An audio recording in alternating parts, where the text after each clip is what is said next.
Hello, my people. I'm Jason, and this is another podcast with me, Jason Kucera. I've hosted a few, I've participated in a few, and I'm trying to really stick to my guns on the way I'm going to produce and conduct this podcast. I'm really interested in people. We all have stories. As much as we don't like being around groups of people this day and age, the fascinating thing is that you and many of our friends and family members and people we don't know have really cool stories, all kinds of walks of life. And that's what I want to bring with this podcast is doing a lot of personality interviews and then now and then getting into discussion of other things that I'm really into, like travel, um, affairs, veteran events, things that have to do with veterans and parenthood, especially as a father to a special needs child. Um, I like having those discussions because they're very important to me and many other parents too. So, anyway, welcome into this new podcast that I'm doing on my first episode. I wanted to throw down with a really good friend of mine that I've known for a long time. I was in the Army with. We got to know each other right after 9/11 because 9/11, having to go out and do missions together. And by mission, like guarding gates at Fort Sam Houston in Texas. But this dude, Fran Trachta, super dude, living in the San Antonio area, producing really good music. That information will be in the details, and you should really check it out. He's got new music dropping now, and learn more. So, welcome into the show, you, and let's meet Fran Trachta. Oh, it's another podcast, baby. Oh, it's another podcast, yeah. With Jason Kucera.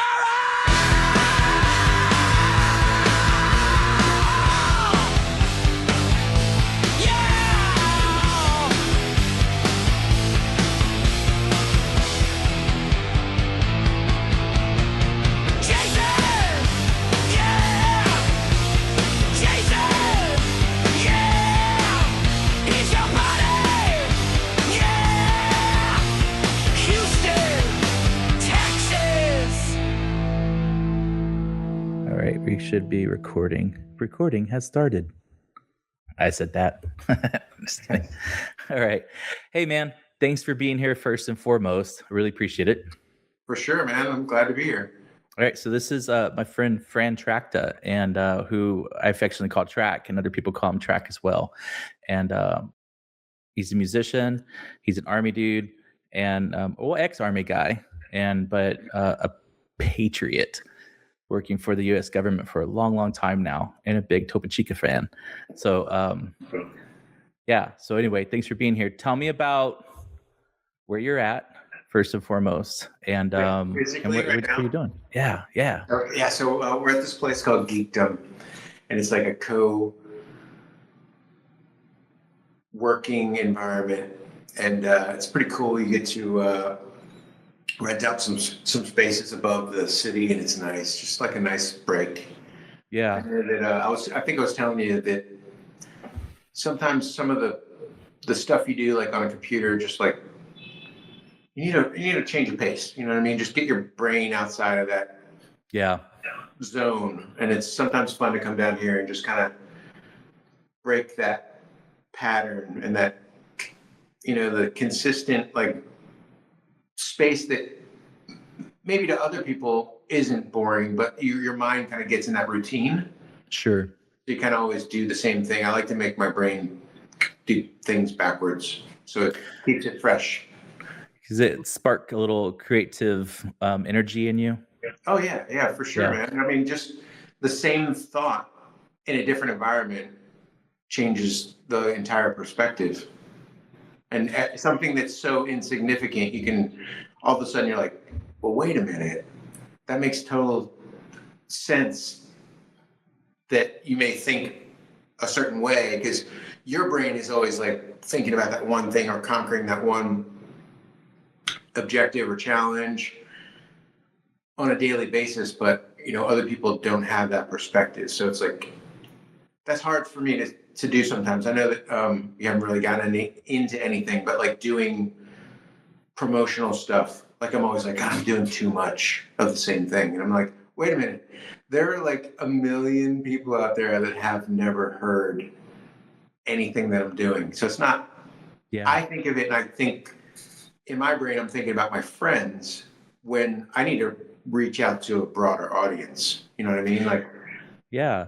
Well, it's something like in the era of like influencers, and I think about things like how I could reach a broader audience in like a business I'm doing or whatever, and should I be doing canned things, corny things, and I always think how I don't want to look like a fool to my family or friends.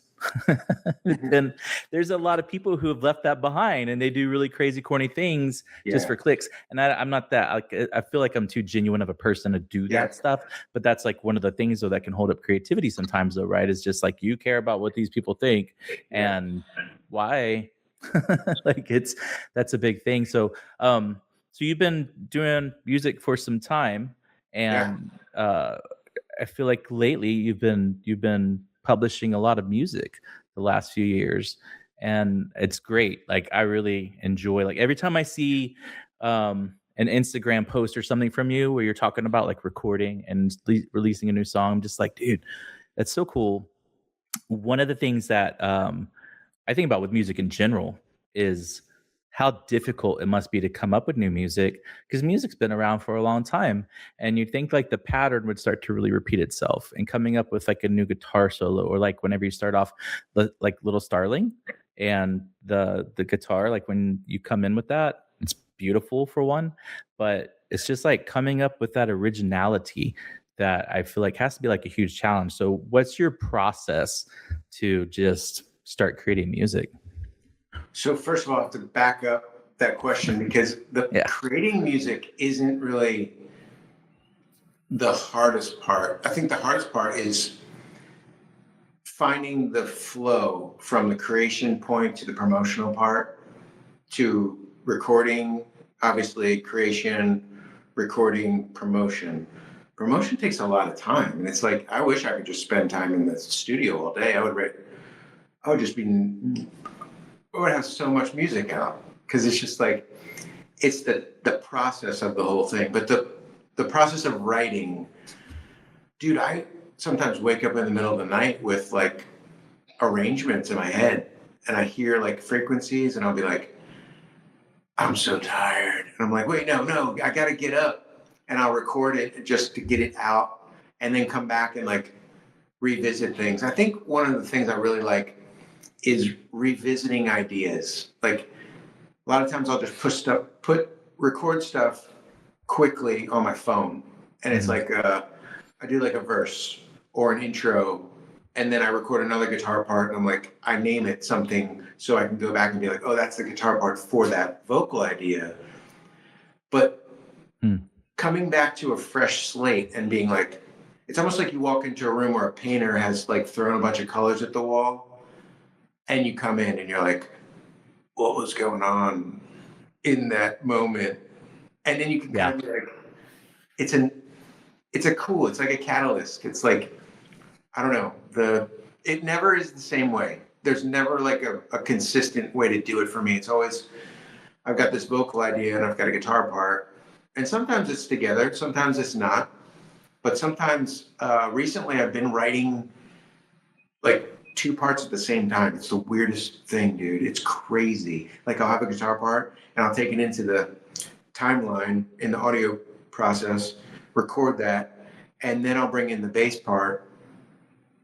And I kind of will get to a point where I'm not sure where to go, but then I listen back and I'm like, oh, no wonder there's two parts going. So each part's doing this like flow. If I took just one part, I might go in this one direction, but if I pull in both parts, it kind of like, it takes on this like, it's like flowing, almost like a bird when you see like it catches air and it does like, you gotta let it have room to breathe. I think that's the most important thing I've learned going into the studio at Harder, to bring in an idea and definitely stick with that idea. But the coolest thing that we've been doing with John. John Harder is the engineer, and he's the son of Keith Harder. Keith Harder owns the studio. He's owned it forever, and now Josh and John are in the mix. So it's like a family-run studio. It's awesome. So much great energy in there. But the reason why I'm telling you this is because I just sat down with John and we talked about this. Mm-hmm. And at first I would come in with an idea and say, here's the part, and just play it like it's supposed to be. But now I kind of come in and let him do his thing with his frequencies and the mic placement. And all of a sudden now in my ears, I'm hearing something totally different. And that's so now cool. I'm like, the guitar part that I had that used to be very percussive and like played on an acoustic, now I can do like some finger picking and give it this nuance that it never had before. And it's very delicate, but in the recording, it comes out like the presence of that sound is right in your face. It's almost like if you were to listen to someone playing acoustic guitar, finger picking very like quietly in a park, and you're kind of like, I don't know what's going on over there. But now all of a sudden you walk over to that same person and you put your face right in the guitar hole. Changes the whole perspective. Sure. And now you're like, wow, what is happening? This is so cool. Becomes more defined, I guess. Totally more defined. And now you can change the way that you sing, the way that the frequencies are kind of expanding in the recording. So like I said, I don't wish that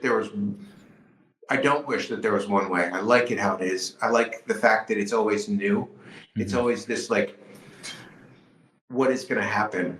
Every time I go in the studio, I get like butterflies because I'm like, oh my God, how are we going to do this? I have no idea how this is going to work. And it just starts to like take shape. And you're like, wow, this is so cool. Now I see the direction we're going in. It's a really cool looking studio too. Like the visuals inside of that joint look amazing. And I'm sure that helps a little bit too, just kind of spur stuff on. So whenever great energy, great like flow, like a lot of good energy, a lot of space, a lot of light, and it's nice. When you write, like, and especially lyrics, you have like individual inspiration in a sense, or is it like a kind of consensus through life, like the life lived, and you're reflecting and you're putting it down to paper, or is it more of an in the moment thing? Like, how do you come up with lyrics essentially? Anything that I write, definitely either life experiences, a lot of life experiences, but things will happen in my life and I'll get I'll feel an emotion, either I'm, happy or angry or whatever that is. And I'll like expand on that. And that's the coolest thing for me, I think, is having a way to, it was always an escape, like growing up, like that was my space. Like I could always go play music and that was like, I could get crazy and angry, and with our band, we could just let out all this energy. But now with writing, it's different. It's all based on lyrics for sure.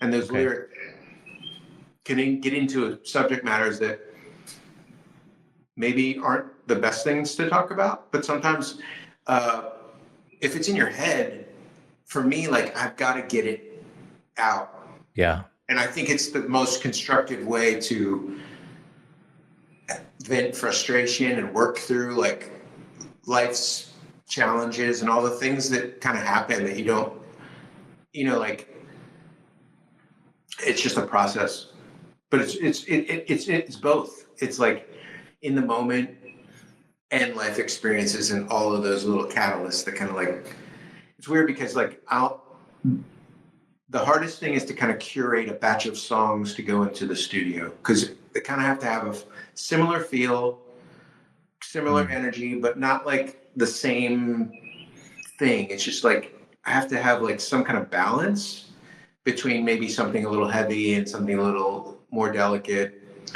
but nuanced to the way to help it kind of like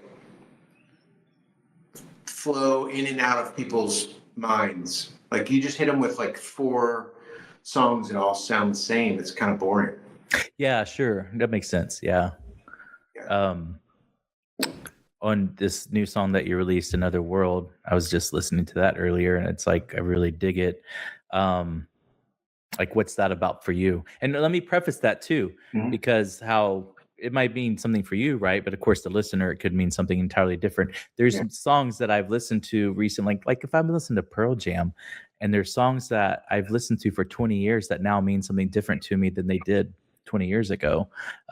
Especially say going back to high school where you could hear music that you just jammed out to, and you heard the lyrics, you knew what they were, but you really didn't know what they meant. It meant Right. nothing to you. And then Right. now, like there's Offspring songs that I think, man, those guys that came out with this music in the 90s, they had like this jargon down that no one else was saying until the last few years. It's just kind of Yeah. a trip, like where they're from and, Yeah. local vibe or whatever. So, if that makes sense in that question, like what's that for you, as far as like that new song goes?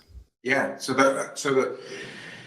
interesting because that song's been around for a while, and it actually went back to when I was at the Art Institute and played with these good friends, David LaRosa and JD Burdett. We were in a band, and our band name was Plastic. It was so crazy because we hated bands that sounded the same.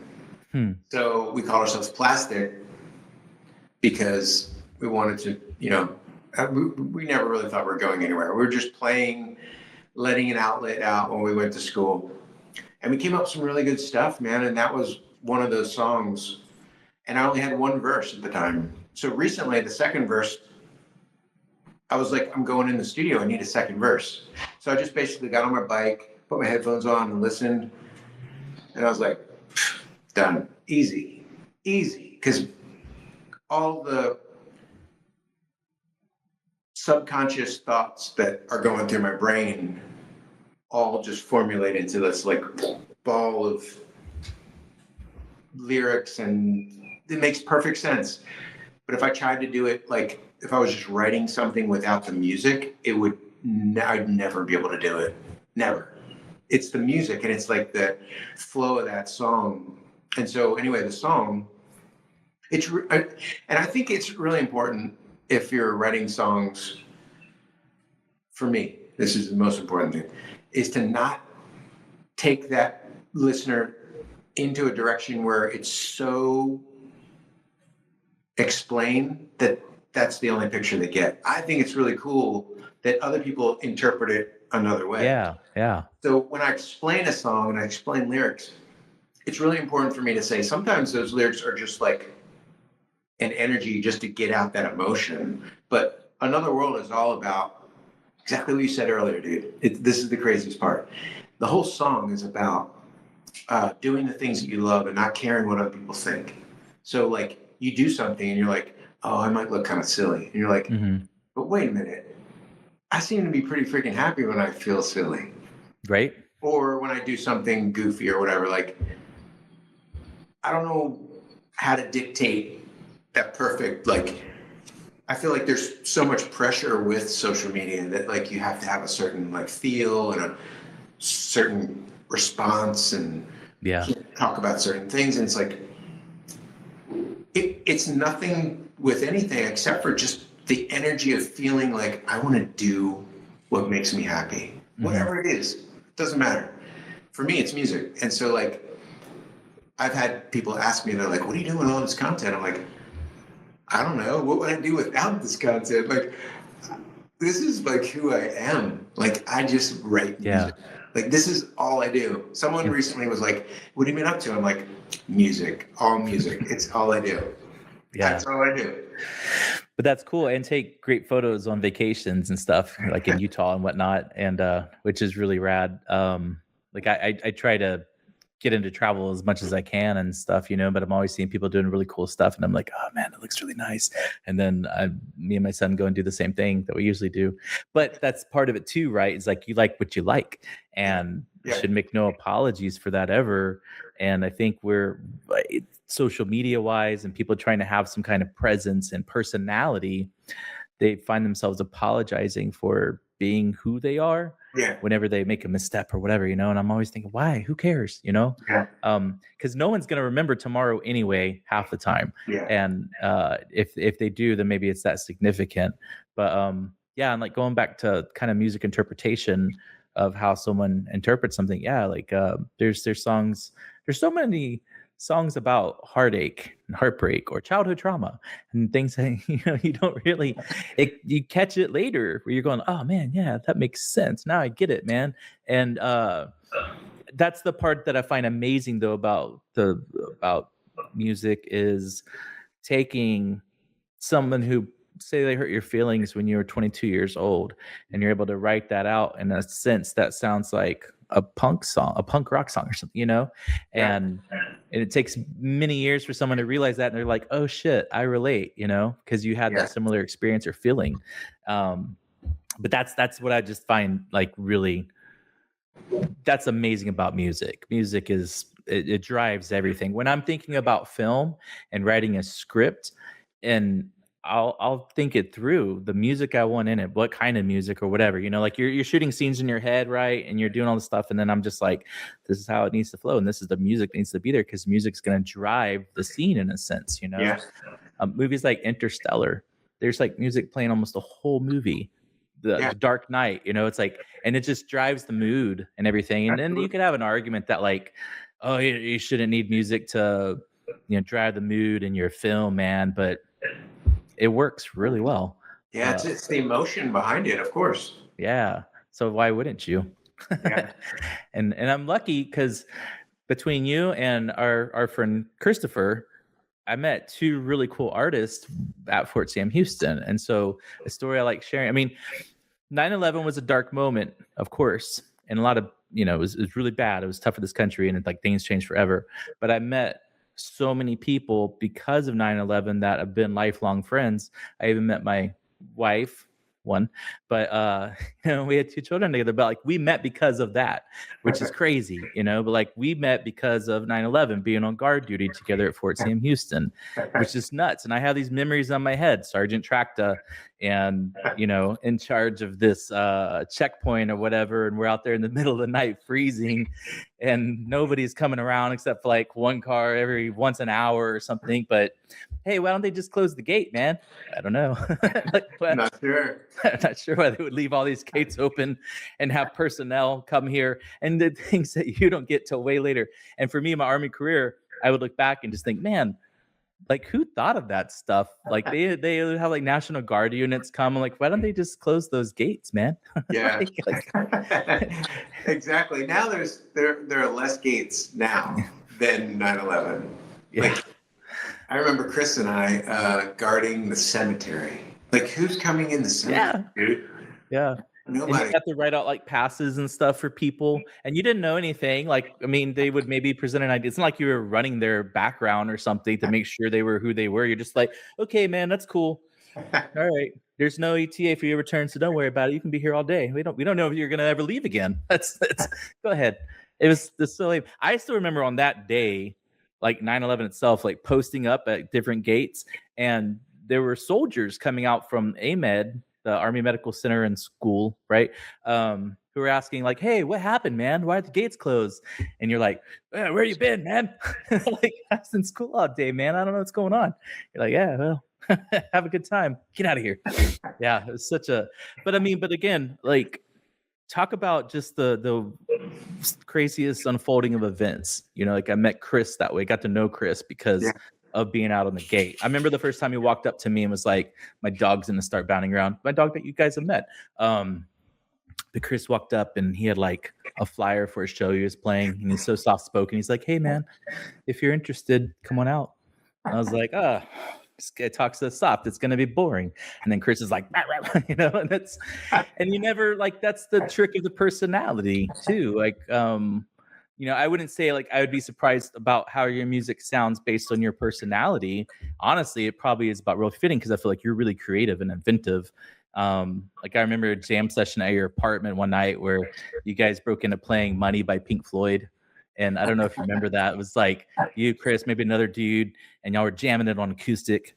And I think I started trying to play the bongos or something like that, all out of rhythm.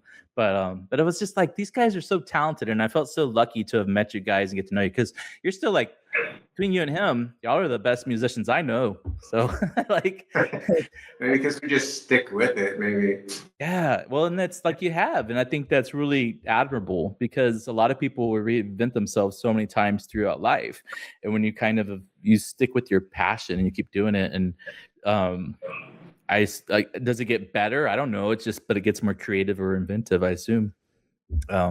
Something to be said, some bands that you really liked 20 years ago are still making music, but their music today sucks, or you're just like, you can't get into it. Like, you're like, it was so much better whenever, like, your first album was so much better than your most recent album, because I think it's hard to keep repetitiously, I assume. And I think some bands just kind of feel like, I think that's not a good thing, like having the feeling that you have to just put out stuff. Mm-hmm.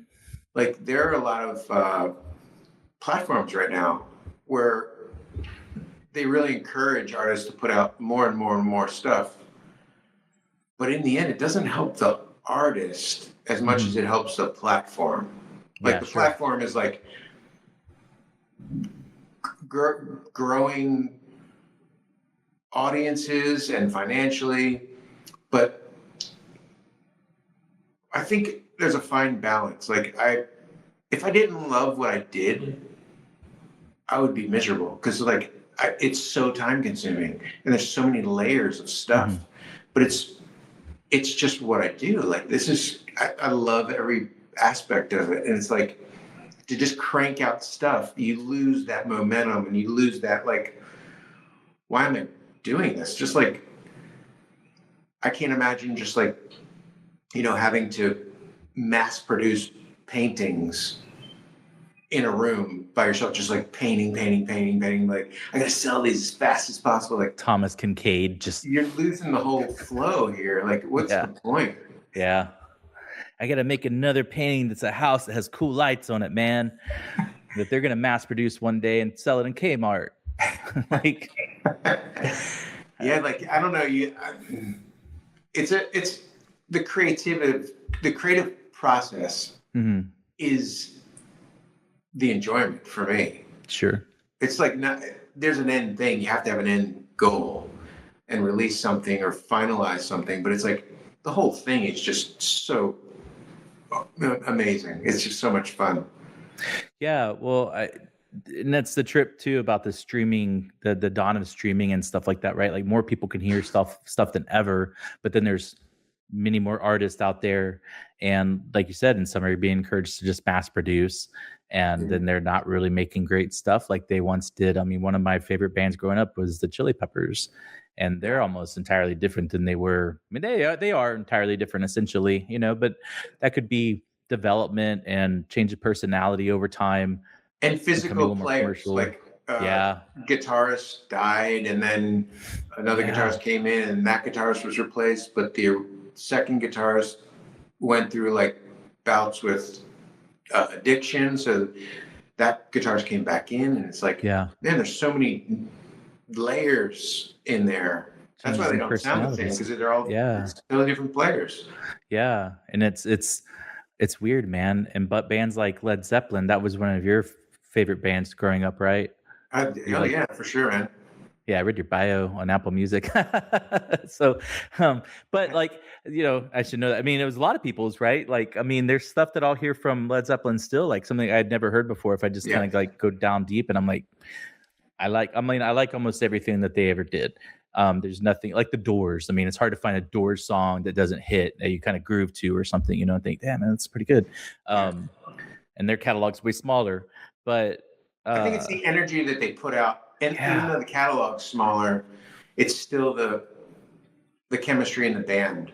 And so I like Led Zeppelin because I know that they recorded a lot of stuff in the studio without many overdubs. Like, you'd hear another guitar going on, but they're recording back when you have tape. And it's like, you got to record for real. And you hear things in the mix where, like, it sounds like the drumsticks fall off the drums or something, and they're like, fuck it. Everything's real, yeah. Yeah, and they're like, we gotta go on tour, dude. We only have so many hours to record this album. Yeah. we're busy. So like artistry was different at a certain time. And Like they now it's sounded just like like, what they did. yeah, Like when they played live, they would sound the same. yeah, And because you have bands that record in studio and they go out and play live, yeah. they're It's like, tough. One of the yeah, best bands I've ever heard capture their studio sound is Radiohead. Absolutely will blow you away live. Like yeah, I went to go see them and I was like, there's no way they're going to be able to do all that. And they did it better that's cool. Yeah. live. Better. Like the guitarist was on the floor with the pedal and like, and you're like, oh my God. Their show was insane. So good. Yeah. And That's awesome. I like bands that don't even recapture what they did in the studio, but it sounds better somehow. Yeah, yeah. I do too. Like, so that was something like Black Keys concert forever ago, the one you gave me tickets for. We're going, by the way, in July. Yeah. They Yeah. were really great, but they played like all their songs were just like the studio set, which you're like, yeah, everything's the same, but there was no like jamming and stuff like that, Oh, which was okay. interesting. But that also might have been an era too, where they were like really pushing an album because it almost seemed like they played it straight through, Yeah. But that was the one thing that I thought, man, these guys don't jam, bro. And I'm sure they do. It's just like that moment. And plus there's a security guard yelling at me that distracted me and stuff. They were like, you got to sit down. And I was like, this is a concert, man. Get out of here. What are you talking about? Like, yeah, the people can't see behind you. I'm like, they should stand up. Like, this is a concert. Everybody should be standing up. Yeah, like this is crazy. So but yeah, like someone live, like I saw Ozzy live forever ago when I was in high school, and he just rocked. It's like the studio music is good, but it's the stuff that you could play on the radio or whatever. But live was just a whole different experience. Yeah, it should be loud. Yeah, loud and fun. Yeah, it should be like they're interacting on stage, and that's the bands I grew up playing in. Like we would have a set for a certain amount of time and we would play that, but then we'd go into like jam mode and it was just fun. Like I think it's a different vibe when you're playing live. Yeah. And you just want to, you want to have that interaction show up with your, the bandmates. Yeah, and it seems like the artists. I remember like when we did South by together, some of the artists that you wanted to go see that you followed were like that. Like they had invigorating sets. They weren't just up there like, bleh. It was like really intense or fun. And that's that plays through. Like I hear your music and I always think like, I know that guy, and that's pretty cool because he has a really cool bit of fun music. I was playing it for my son earlier too, and I was like, hey, you like this? And he actually said he did. And I say that because there's a lot of rock music I'll play that he's just like, he likes electronic music, not like dance music, but there's this, maybe he's 10 going on 11, but he likes this electronic punchy music. Mm-hmm. And so I started thinking maybe I can kind of get him into punk or something, like a little heavier stuff. My older boys, I played Led Zeppelin and Pink Floyd for them all the time. And so now one listens to country all the time and the other one doesn't listen to music at all. So like what happened? Pink Floyd bored them to death, or there's too much for them with Led. But yeah, so with my 10-year-old is I like to invigorate his mind, as much as possible. And I'm not just sitting here trying to like kudos you to death, but I think your creativity with your music and the flow and stuff is just really nice, man. And melodic. Cool, man. Yeah, you hear it, and then and I can edit this out if you want to, but also like, so your wife plays with you too, right? Yeah, and sings some. Yeah, she plays bass, and she it's funny because she's in the other room, but I came in the living room, I was working on something, and she was playing my full scale bass. And I was like, it's always cool to see someone play an instrument for the first time. Okay. It's awesome. I love seeing that. And then it was like, came back a couple hours later and she's still playing. And I was like, next day she's playing again. I'm like, that's pretty cool. Like she's like, I really like this. And I was like, first of all, we need to get you a smaller bass. Like, cause it was like massive. Yeah. So we bought her a short scale bass, and she just took to it, man. And it's like, it's fun to see that, because I remember when I first started playing, and it's like all these layers of like, I want to play any song. And it's like, well, you can't go that fast. You got to play, like build your dexterity and your strength in your fingers and stuff. Mm-hmm. But she's doing awesome, man. She's doing so great in the studio. Well, that's what I was going to ask you about that, and that's the reason I prefaced it. Like, well, if you didn't want to talk about her playing with you, or if she's like, I don't want anyone to know, then I could edit that out. But no. So she learned after you guys were together, and so you didn't know. I'm assuming when y'all met or whatever that she had like musical talent. No, so she said she played trumpet, and I was like, oh, cool, that's awesome. Like Flea.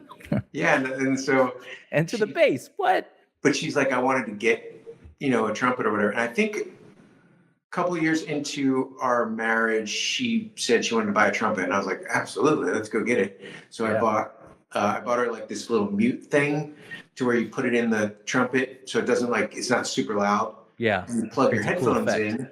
Yeah, you plug your headphones in, and you can hear yourself play and practice. Wow, so that kind of mute. Wow, that's cool. And so she took back that love of playing the trumpet, but then it was just like she really started to really lean towards playing bass, which is super cool, because I mean, I don't know how many songs we could write together with trumpet.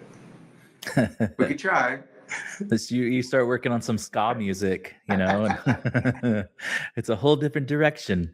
But no, that's really awesome. And then you also don't have to like pay for a bass player to join the band, or but we have search for somebody. We have so much fun. Like the other night, we're trying to put together a set list so we can go play some places and, really take some music out of the studio into a live environment. Mm-hmm. So we have to, play some songs that are fun covers. And we're trying to like change. I like songs that are like, when you go see a band, you're like, I love that song, and I've never heard anyone play that before. And that's like the coolest thing. Like, you kind of make it your own a little bit. Yeah. So we spend hours in the studio just like running through a song and being like, okay, we'll try that again. Like, now let's just play just you and I, not to the song, and see what happens. And you hear things drop out, and then you're like, okay, I see what's happening here. And you're like, just the whole process of music, it's just great. I'm just super stoked that she is that enthusiastic about it.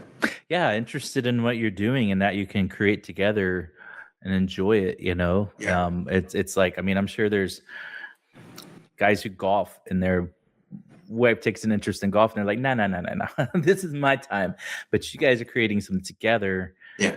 That's stimulating and stuff and fun, and that's cool.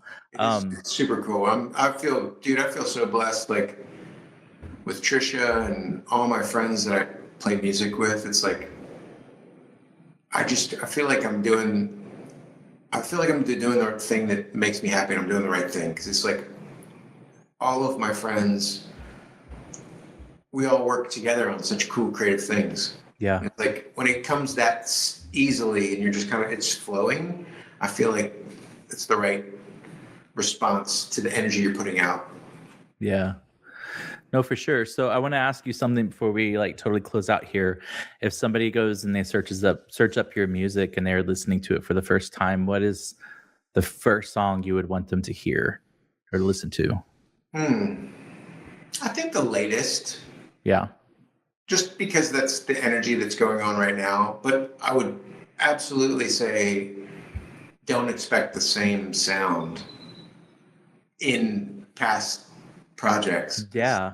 That's what's fun to me about what's going on, is that's what I was talking about with curating. I kind of want like something similar, but it still has to have like a flow and a journey, and but the way we approached those songs were a little bit different people recording those songs, different subject matter. Some of the songs we recorded on the second batch,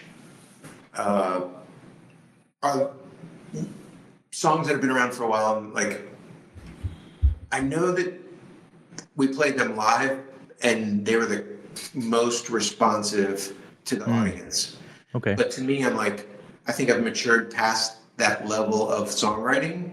So it's tough to be like, I'm taking this song in that I'm not really like super stoked about, because I feel like I'm better than the growth from when I was writing that. So it's like a weird thing. You have to be like, I don't want to, but yeah. You know, Bicycle. Bicycle and Summer of Love. It's like Summer of Love is like 3 notes. It's crazy. It's like, I was explaining that the other day. I was like, it's so simple. Like, it's almost embarrassing. But someone's like, but I like it. I'm like, exactly. That's where I have to disconnect and I have to be like, it's not all about just playing as many notes or like playing as fast as you can. It's all about the song. And that's the most important thing that I want to share with people, is that the song will take you on a journey. And so whether it's Another World or the intro, which is Lost and Found, or way back to Subterranean, when the first batch of songs it's totally different sound, totally different. But it's all about the song. And it's like, I like music and listening to music on like a road trip. I love the memories of like having a cassette thing in your car and like limited amounts of music where you're like, ooh, I can only take so much music with me.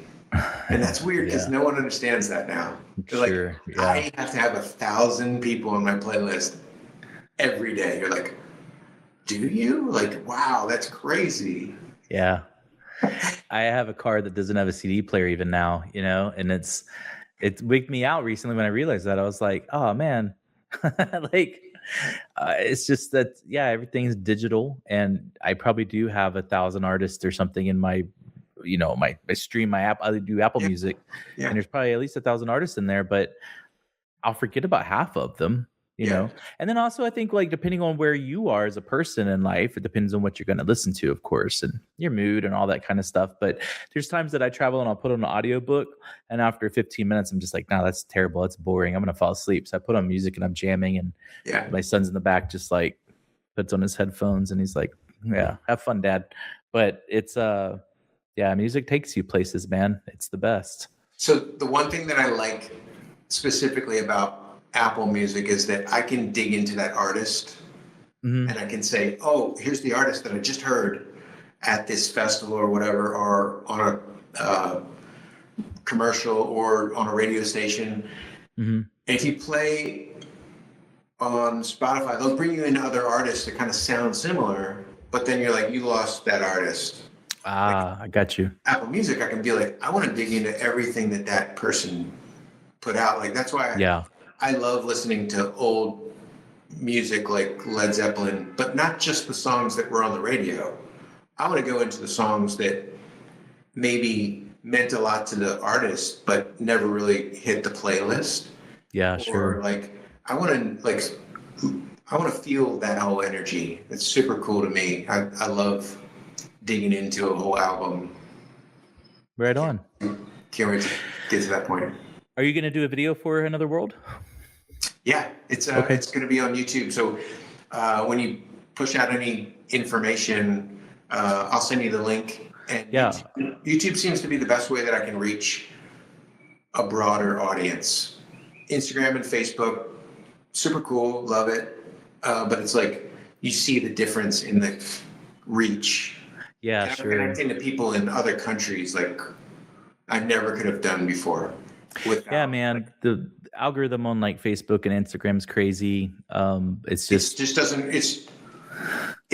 almost like YouTube goes out first and everything on Facebook and Instagram is just tidbits of what goes out on YouTube. Like I don't have enough energy to do all the platforms. Yeah, no, I agree. And that's like, even like with this, like I'll use things to create snippets and put it onto TikTok and Instagram, but it's all going to drive to YouTube. Because it just makes sense. Yeah, and you gotta focus. Otherwise, you're gonna like be like a spaz. Like, won't get any sleep, and you're just gonna be like, It's just too much. And then reformatting for every other platform too. Like, no, thank you. That's all right, It's just man. like you get what you get. I don't have all this. No. Yeah. Well, and people's their attention span is so short anyway, and that's like a cool Yeah. thing. Some cool things with AI, like they'll create some clips for you and they'll find like the best parts of an interview. And so when you see these little clips of, like 15 seconds where guys are like, "Rah, rah, rah, rah, rah," there's some AI platform that is doing that for people. Yeah. And I think that's pretty cool, but it definitely does feed into the short attention span thing, and that's a shame, but hey, here we are. Now I'm gonna start talking about I still have records, man. So, dude, that's the thing. Like another emphasis is that we're recording in the studio and it's all like organic. Yeah. And I think that's really important because there's a lot of times where you can just kind of add digital things and it's not really, it's kind of like, well, what's going on? And these are like really sitting at a piano in the studio that's I'm pretty sure it's like from the 70s or 80s. Mm-hmm. I have a piano in my house, 1973 Fender Rhodes, and it's so archaic. It doesn't sound good at all, but it's so much fun to write on because it's like, oh my God, this is just like, this is real. Yeah, I remember that in your guest room. Yeah. Pretty sure you've had it, right? Yeah, I've had it for a long time. Yeah, that's cool. I'm gonna do an episode with a friend of mine who's in Florida, who's an artist, but like stringed instruments, and he also Nice. plays the bass, but he also plays the like stand-up stringed bass, Yeah. And he composes, and he has a nice piano. He grew up in New York City, but he composes. He's composed, written a symphony and stuff like that. So it's That's like, awesome.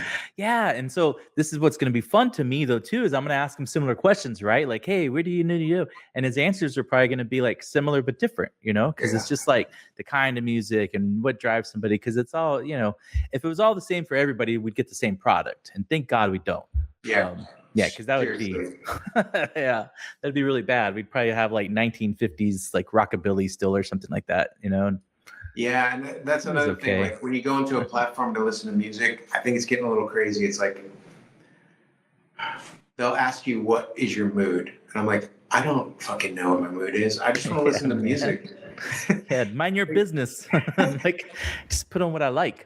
Yeah, that's a friend of mine sent me something that her daughter listens to. She's in high school, the daughter, and she's like, "This is what some of the kids are listening to," and it sounds like it was made on GarageBand, but not even like much of an attempt on GarageBand. It's like the basic like 2 lines, and they're like, "Good enough," And it's I'm just like, I think I'm very biased towards it.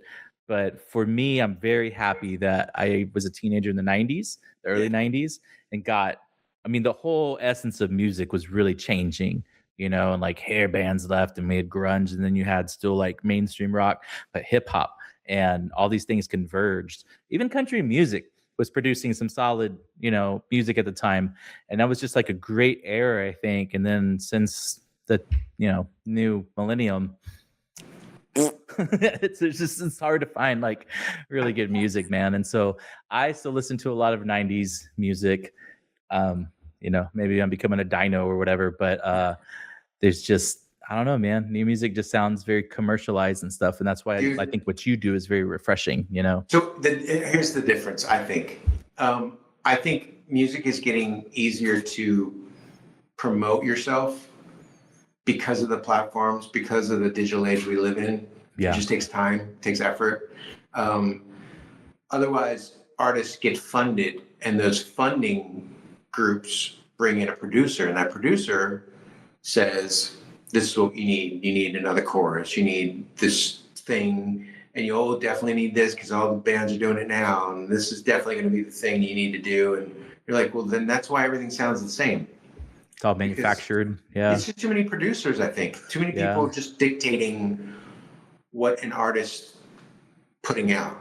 And that's not good because you're basically throttling the creativity to fit a specific brand. They're like, well, you're not quite creative enough to be country, but you are going to be, this avant-garde country select group of artists. Like, country why do we pop care? whatever. Yeah, like yeah. And I mean, and I guess there's something to be said for these folks who have been found through putting music on TikTok or whatnot. Because there are a few artists, I guess, that have blown up. I usually don't know who they are. Just suddenly there's someone like at the Grammys that you never heard of, and then you find out like they had 10 billion views on TikTok and it blew them up or something. And I think that's kind of cool. That's almost like being found playing at a random bar in Austin in 1972 or something. Yeah. That's kind of the way now, but it's obviously probably very competitive. I mean, there's guys I've seen on TikTok where a guy just is like jamming, like just playing guitar covers. He's playing like Metallica and stuff, and he's just like, "Brr, brr, brr, brr." And of course, I'm like, like for one, it's nothing original, but he's doing it. But so is somebody else. It's almost like guys who are streaming their gaming. Yeah. It's just over and over and over and over, and it's the same game. And it's like, yeah, that's boring, dude. Like, try something different. So many things, man. There's so many platforms and so many opportunities. Is the digital world we live in. It's like a double-edged sword. It's like it takes a lot of effort to do it, but the opportunity's there for sure. And you're reaching people in other countries. That's the coolest part. It's another world, man. It is, dude. It's a great plug. Track, thanks for coming on, man. I don't want to keep you way too long. There's probably hunger and drinks awaiting and stuff like that, but I really appreciate it. And we're going to definitely do it again. And when we do it again, hopefully we can be in the same place. Yeah, dude. And because I would love to do that. Yeah, let me know when you're coming into town, and we can schedule to come in here and hang out. For sure. Well, thanks again. Make sure you guys go find Trachta on Apple Music, Spotify, wherever you listen to your music, probably. Yeah. Yeah, man. Thanks. I appreciate it. And talk soon, okay? Right on. Okay, see you. Beep. Yeah.